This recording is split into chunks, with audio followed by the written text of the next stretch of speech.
Thank you, Your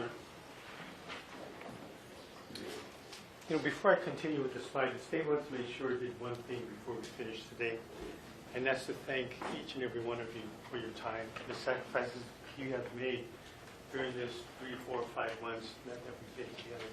I think I speak for the defense as well. We truly, truly appreciate all of your time, your attention, and especially your courtesy. We didn't feel any pencils flying at us, and everybody really paid attention, and that really means a lot to all the parties. We concur when Judge thanked you every day for your time and for your attention. All of you have gone above and beyond any civic duty that anyone could imagine. So thank you very much, and I'll continue at this point.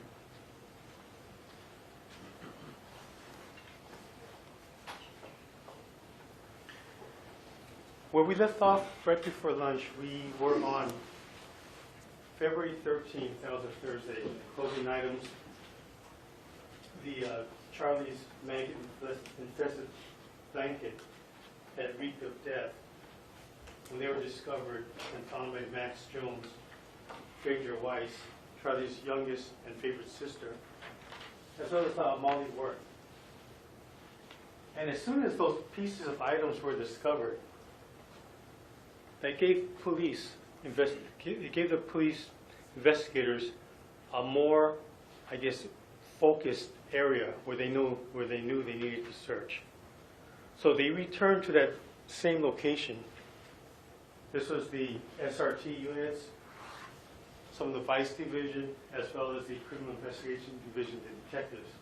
They went to the exact same location. And fortunately, Molly Worth was able to remember where she found the black skirt belonging to Charlie Scott and her blue tank top, her maternity tank top. Not only did she remember where it was, she marked it. And she took Captain Dodge and some of his men to that area. And at that point, they began their search in a very focused area. No longer were they starting from Piatti, just going down the road and seeing what they could find. They went into that area, and Captain Dodge confirmed that when they first went into the area, it was thick. The brush was very thick. The ground covering was very thick. The trees were thick. It covered a lot of the areas. And he confirmed what Molly Worth and Max Jones said. They could hear each other as they combed the area, but they barely could see each other. That's how thick it was. And as they went through that area, Captain Dodds told you they were looking for Charlie. Her clothes was just found the night before. And they're looking for Charlie. Not pieces of Charlie, but Charlie. And as they looked for Charlie, they didn't see anything. They spent a whole search going up, across, down, up again, and down. And there was no Charlie. And then, gratuitously, Captain Dodds lost his sunglasses. Recall that? And one of his men told him, "I didn't go find it, Captain. Just tell me where you were last." And he said, "Well, I was down by where Molly Worth found Charlie's black skirt and her blue tank top." So that officer, he took the stand and testified. Officer Souza came to court and told you he looked closer on the ground. And at some point, he discovered a jawbone. He wasn't sure whether it was human at first or animal. But upon taking a closer look, they could tell it was human. When they looked at the jawbone, they noticed there were maggots feasting on the flesh of that jawbone. And at that point, they cleared the area once again, and they knew now, when they're going to look for Charlie, she was no longer going to be Charlie as a whole. They're going to start looking for small pieces. They're going to start looking for pieces of Charlie. And you can imagine these, for lack of a better term, these macho police officers in their fatigues and their training. I don't think anyone, or the state would argue that probably none of them expected to be looking for a person in pieces. They all expected to look for a car which happened to be burned in the eye. They also expected to be looking for an entire person, not a jawbone. So they searched and searched. They also found her hair. And with respect to her hair, there are strands of Charlie's red hair still connected to her jawbone. You saw that in the photograph. And please take a look at that again if you need to. In a little while, in addition to finding the jawbone, the officers, as they conducted a closer look, they found Charlie's bra. And they immediately noticed that that bra has some major cuts in it. It wasn't ripped, it wasn't torn. There were actual cuts right in the middle of the cup that went all the way through. And what they also noticed that there were maggots in that area. We'll talk about the maggots in a little bit because they tell us a lot. The science of forensic entomology tells us a lot of the maggots, and we'll get into that. In addition to that, they found some more hair, and then they found a lot of maggots. A lot of maggots. Those are all recovered, and at that point it was getting dark. And they realized, hey, we need to come back. We need to come back because we're no longer looking for Charlie. We're looking for pieces of Charlie. And they came back the next day on Saturday. This is on February 15th. And sure enough, after more careful searching, they found more pieces of Charlie. Again, it was something they did not expect when they first started the search at Paia and worked their way down on the highway. No one expected Charlie to be in pieces. As they continued to search, they found 5 fingernails coming from the same hand, Charlie's right hand. The fingernails weren't cut off. They weren't torn off. They fell off because of decomposition. There were whole fingernails with skin and flesh still attached to it. They found some more of Charlie's hair. They found a bone fragment that was too small to determine exactly which part of the body it came from, either the femur or the tibia. And they also found a body piercing that was similar to the body piercing that Charlie had, or that Charlie used to have. And what's telling about the second day is they noticed all of these fingernails, skin fragments, the hair, they kind of led to a neat trail going out. It wasn't blasted all over the place like a chaotic situation. It was left in a trail, strewn in a trail, a short one, which Dr. Rebecca Taylor said is consistent with a body being moved, bumping against tree stumps, plants, and causing decomposed fingernails to fall off the hand. Again, they weren't cut off, they were pulled off, they fell off. How do we know those are Charlie's fingernails? Well, Samantha Kashimoto from the Honolulu Crime Lab did a DNA comparison with Charlie's toothbrush. They were her nails. They were a match. That was Charlie's hair. What's the chances you have Charlie's nails, her jawbone, and the red hair wrapped around it? What are the chances that would be somebody else's red hair? There's no chances. That was Charlie's hair. Now getting back to the jawbone, that jawbone was analyzed and observed first by a board-certified forensic pathologist, Dr. Lindsay Harrell, who now works on the Big Island. She used to be here at Maui. She analyzed, she studied, she looked at it, she measured the cuts in the jawbone, and you all have seen the jawbone, a lot of photographs of it, as well as the jawbone itself. And in her opinion, as a board-certified forensic pathologist, there was no question in her mind that those cuts were made from a sharp-edged knife. There were no signs of animal activity in the jawbone. And to further confirm her findings, she sent that to JPAC. And JPAC was the Joint Prisoner of War Missing in Action Accounting Agency on Oahu, where they have the largest concentration of forensic anthropologists in the United States. There's over 40 of them in Honolulu. They took a look at it. Dr. Rebecca Taylor took a look at it. And after her analysis, she cleaned off everything, did measurements, took it under a microscope, took a lot of photographs, and she confirmed Dr. Harl's findings, saying that this was made not only by a sharp edge, but a serrated edge. You could see the obvious signs of cut marks on that small piece of jawbone. Now you saw the jawbone. It's not more than 3 or 4 inches in length where the injuries are. And after that conclusion, Dr. Harl, as a board-certified forensic pathologist, classified Charlie Scott's death not as an accidental death, not as a suspicious death, not as a suicide. She classified Charlie's death as a homicide, meaning Charlie was killed by another human being. Again, it wasn't accidental, it wasn't suspicious. Her life was taken by another person.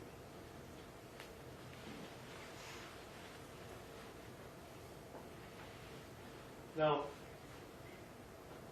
this is sort of like a basic timeline of events where certain items of evidence was gathered by evidence specialist Tony Earls, and in some instances, some members of the public, such as Max Jones, Molly Worth, and Phaedra Weiss.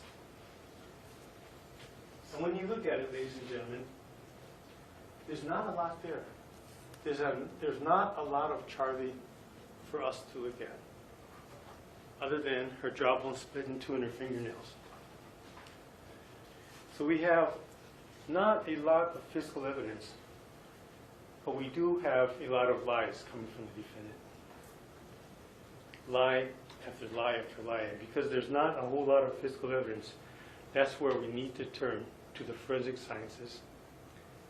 And we need to listen to the legitimate opinions of the legitimate forensic experts in trying to piece together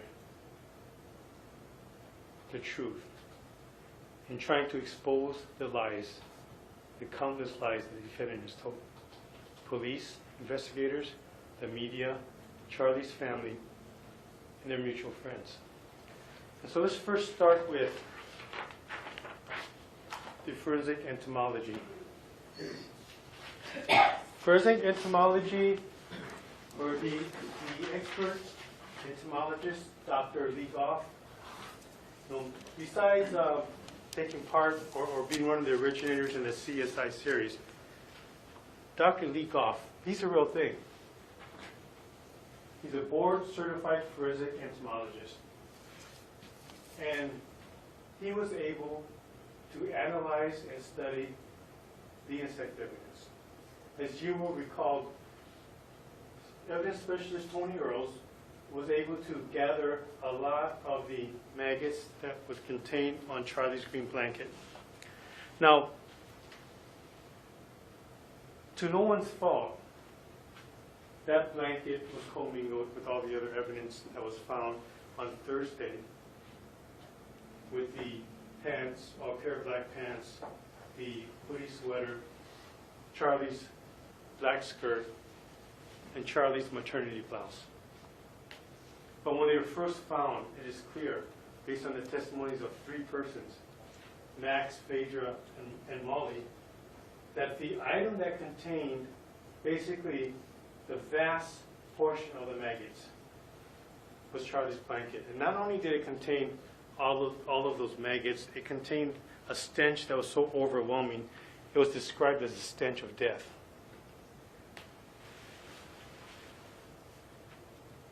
Dr. Goff was also able to analyze the maggots that was obtained by Tony Earls at the crime scene at Wailuku Bay. If you will recall, both Detective Hamilton and Anthony Earls testified that there was like an indented area in the ground where there was just a whole swarm of maggots just swirling around. It was an area where they had been feeding on their source, a food source. And a reasonable inference is that was where, at one time, Charlie lay.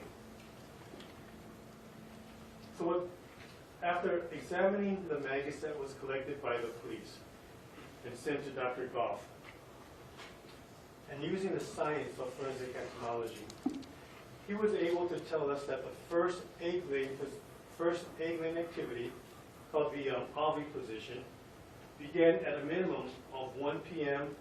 to 7 p.m. on Monday, February 10th. When he said it was at a minimum of 1 p.m., that means it could have been earlier.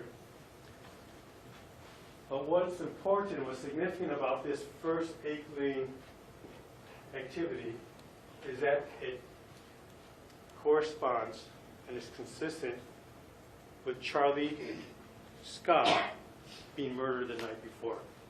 That's the approximate time it would have taken for the egg-laying activity to have begun.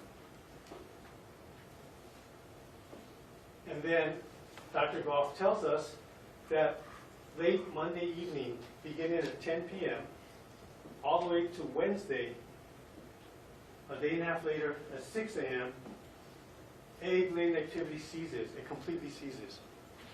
And when he was asked, what would cause the maggot activity to cease or to stop, if you recall, he told us, when there's no food source, there's no maggots. The flies do not lay their eggs unless until they find a food source. And that's consistent with the body being covered. And when asked, would that be consistent with the body being wrapped in a blanket, with the two sides being taped with masking tape? He said, yes, it's entirely consistent with that. And it's not consistent in theory. He told us he had a case like that on Oahu where a person's body had been wrapped in a carpet, and that ceased all maggot activity for a period longer than a day and a half. But what it showed is it seizes the maggot activity, because it happened here. Now, how do we know Charlie was wrapped in an old blanket? What evidence do we have that Charlie was wrapped in there? Well, Dr. Goff told us, once again, maggots need a food source. Maggots do not eat material. They don't eat hair. They don't eat fingernails. They eat decomposed matter. They eat blood. They eat anything that's coming out of the body. They eat cells. They eat tissue. That's what they eat. In addition to that, the blanket speaks for itself. The mere fact that it was infested with maggots tells you that at one point that the blanket contained a food source for those maggots. But even more telling than that, the blanket had that stench of death. That smell, that odor, came from the blanket.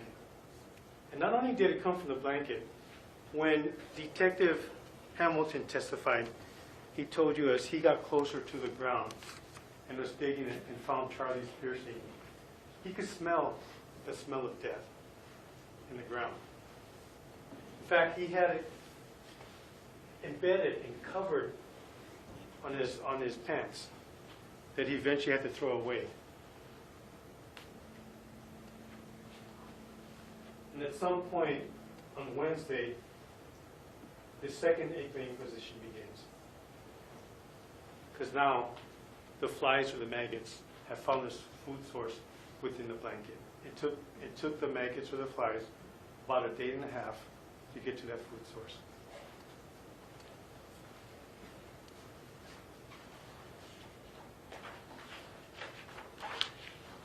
Now, before I go any further with the forensic entomology, what's interesting is the forensic entomologist. He's cooperated by, of all persons, he's cooperated by the expert cell phone analyst. And let's go through what Special Agent Michael Easter told us. If you will recall earlier, Michael Easter took a look at defendant's phone records from the time period of December 2013 up and through March of 2014. And looking at the records, and the state mentioned this earlier, it showed that the defendant never left the Haiku area and was there from 8:41 p.m. to 6:30 a.m., or actually 6:31 a.m., where he made those communications, 4 communications during that time period, all the while he was in the Haiku area. And that's reflected in the cast mapping that was provided by Special Agent Michael Easter. You can see the communications are to the left side of the island of Maui, indicating, again, they were all made within the residential area of the defendant. Now, after looking at further records throughout Sunday on February 9th, it shows that the defendant at 7:23 in the morning was still using his phone, and he was still in the Paia area at that time, which means he was at work. And that coincides with the defendant's work schedule. Now, he was continuing to use his phone up until 8:34 p.m., and he continued at that point to still be in the Haiku area. He hadn't left. I guess from the Haiku down towards Paia, he hadn't left that area yet. And then, from 9:49, 11:20, and 11:20 through 23, that's the third box on February 9th, defendant is no longer in the Haiku or Paia area. He's in an area that includes Nuelua Bay. That's indicated in the cast mapping that Special Agent Michael Easter provided for us. I'm going to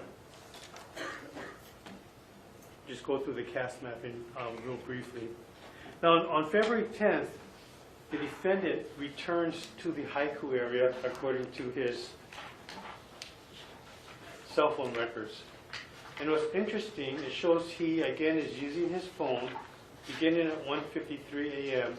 and throughout that time period. At 1:53 a.m. or 2 o'clock in the morning, that would be equivalent to 7 a.m. on the East Coast. And that time period is corroborated by Cassandra, because she tells you she's sleeping, she doesn't answer her tablet right away, so the defendant calls her, wakes her up. And if you recall, at that point, he shows her his hands. And she knows that he's acting bizarre, he's acting different, as if he had just gotten out of or as if somebody had just gotten out of a car accident. But Cassandra confirms or corroborates the analysis provided by Special Agent Michael Easter. And again, that's demonstrated in the cast mapping.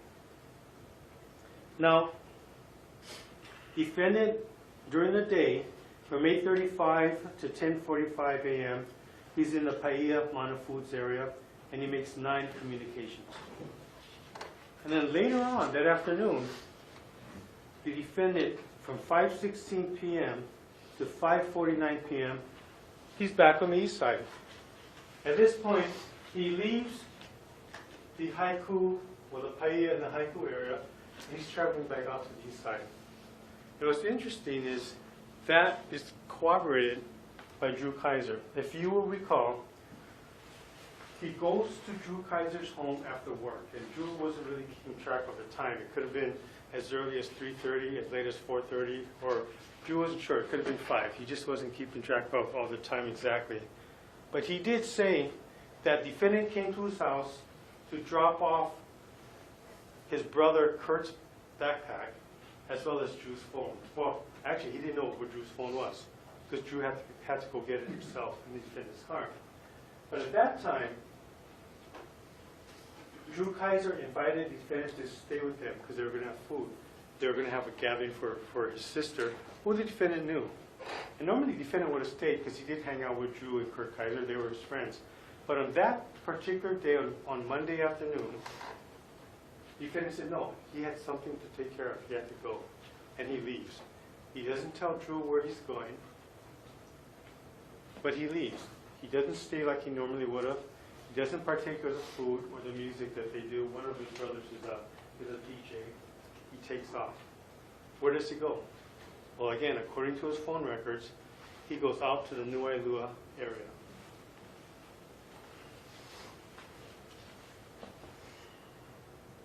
And then the cast mapping reflects that.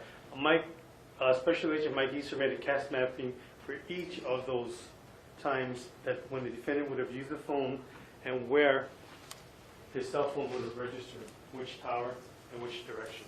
And that's how you could tell in which area it's most likely that the defendant would have been in. Now, on Tuesday, the defendant, for some reason, once again, he's out in the New Wailuku area from 5:47 p.m. till 6:35 p.m. Now, ladies and gentlemen, I don't want to confuse you or us when I say he's out there from 5:47 p.m. till 6:35 p.m. That means he's using his phone during that time period. He could have been there before that, before 5:47 p.m., but he's using his phone to communicate or to try to communicate. Up to 6:35 p.m. That means that was when he last used his phone to communicate in that area. He could have been there longer than that as well. This doesn't tell you exactly when the person is there, but it tells you when the phone is there being used for communication. But he makes that clear. Now, what the state wants to do right now is combine the two sciences, the science of entomology with the science of cell site analysis. And we learned a lot here. We're going to learn a lot at this point when you combine the sciences to try to figure out where the defendant was and what he was doing during this time period. So when you look at the analysis and when you combine the sciences, it's going to tell us something very important.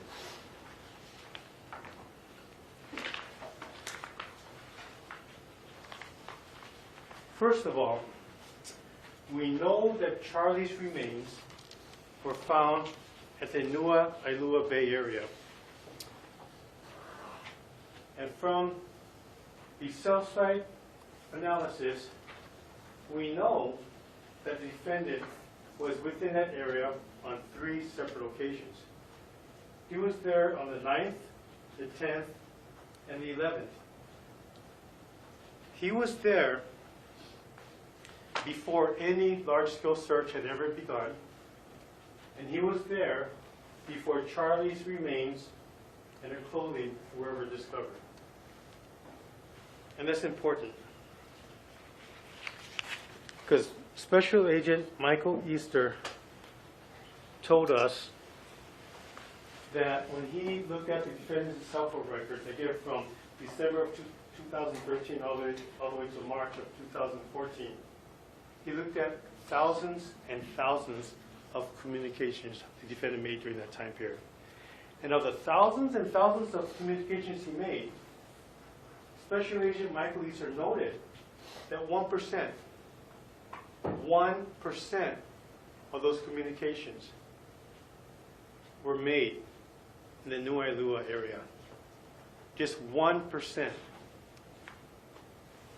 That means 99% of those thousands and thousands of communications were made elsewhere. And he made it clear that 62% of those communications was made within the defendant's residence where he lived and where he worked.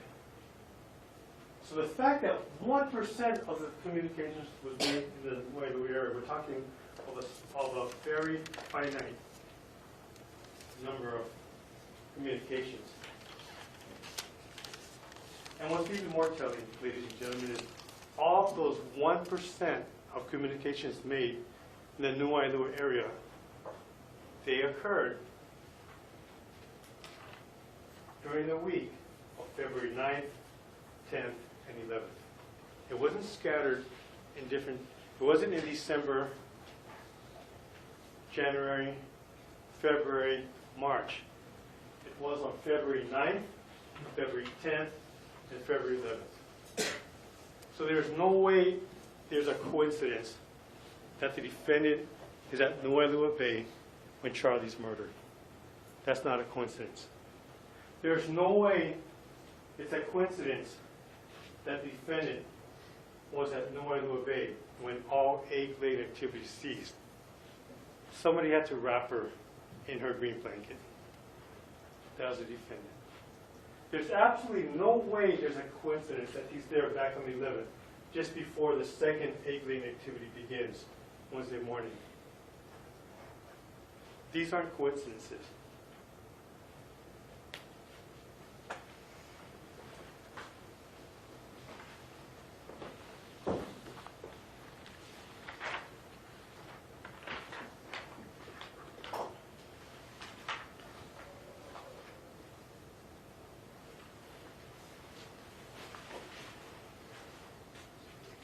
Well, the defendant is there at Wailuku Bay on the 9th, 10th, and 11th, according to the timeline you first saw. He's there before Charlie's four-wheeler is ever found burned. He's there before the pair of blue jeans with Charlie's blood on it is ever discovered. He is there before Charlie's clothing is found by a family member and friends. The defendant is there before Charlie's jawbone, hair, bra, and maggots were recovered that Friday on the 14th. He's there at Wailuku Bay before the rest of Charlie was found. Her fingernails, her piercing, her hair, and a bone fragment.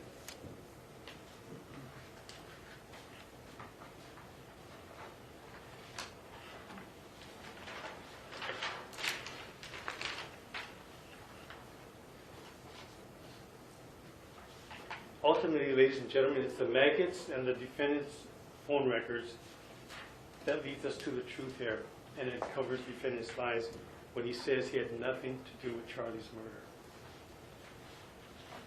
The only other time he's at the Wailuku area is when he's telling people not to go down there, trying to prevent people from finding out what he's done.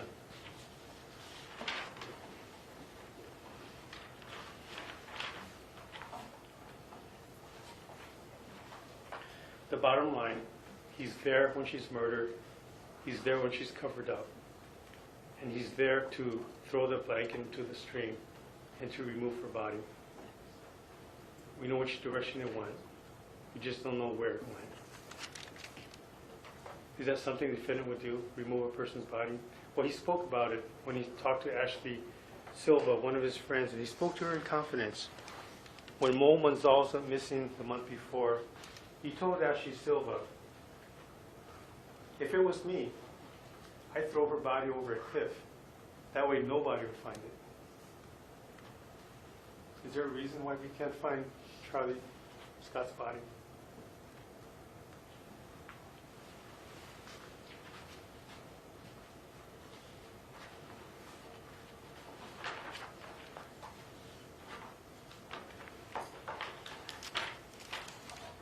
The state will submit, ladies and gentlemen, that the state has proven beyond unreasonable doubt that the defendant had the motive. He had the motive. He had the opportunity. And he had the intent to murder Charlie Scott. We already spoke about the motive. He could not let it go that she betrayed him. He could not let it go that she did not tell him that she was going to go against his plan and not terminate the child. He did not tell her any of this. In fact, he kept it a secret. This was going to ruin his plans for happiness. No matter what he says to the police later on, or what he tells his girlfriend that he can work it out, the defendant felt strongly about that. Because if he didn't, he wouldn't have hid the fact that he went to Planned Parenthood. He wouldn't have hid the fact that he spoke to Fiona, and she's the one that told him for the first time, Charlie's going to go through with this. Because he already knew Charlie was pregnant. If he truly was ready to have a child, he wouldn't have kept those facts from the police. He didn't expect Fiona to come to court and tell him about their conversation. And he certainly didn't expect Linda Popolo to show up, point him out, and tell you what he told Charlie in that meeting room at Planned Parenthood.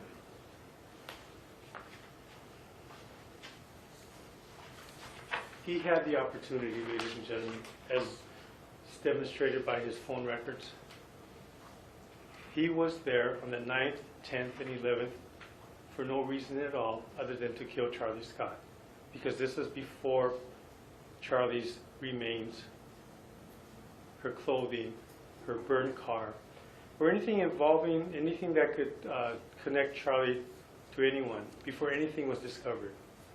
He was there on 3 separate days. He had the intent. And as the state mentioned earlier, he could not fathom the thought that he would have to be connected to a person he hated.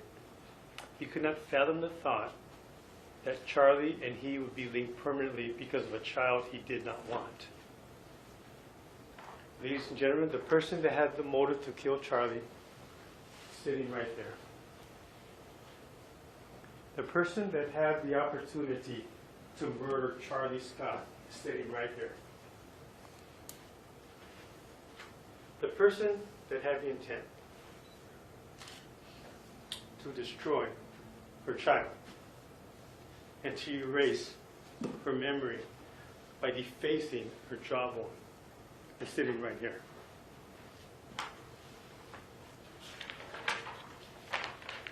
The person that is guilty of murder is sitting in this courtroom, and the state would urge you to find him guilty.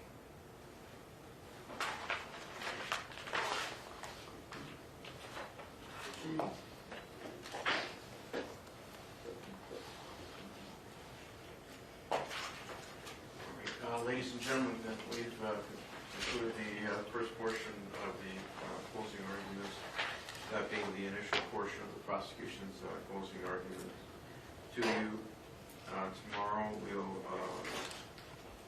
provide the same opportunity to the defense as I previously informed you, and then Thursday will be the state's rebuttal argument. Please keep in mind that we have not reached the conclusion of the trial. So you're not to discuss this case with anyone, even among yourselves. And please keep in mind all of my cautionary instructions that I have provided to you. And we will ask that you come in tomorrow. We'll again, we're scheduled to start with closing arguments at 10 a.m. So keep in mind my cautionary instructions, and they all remain in effect. And I thank you very much for your services, Juris.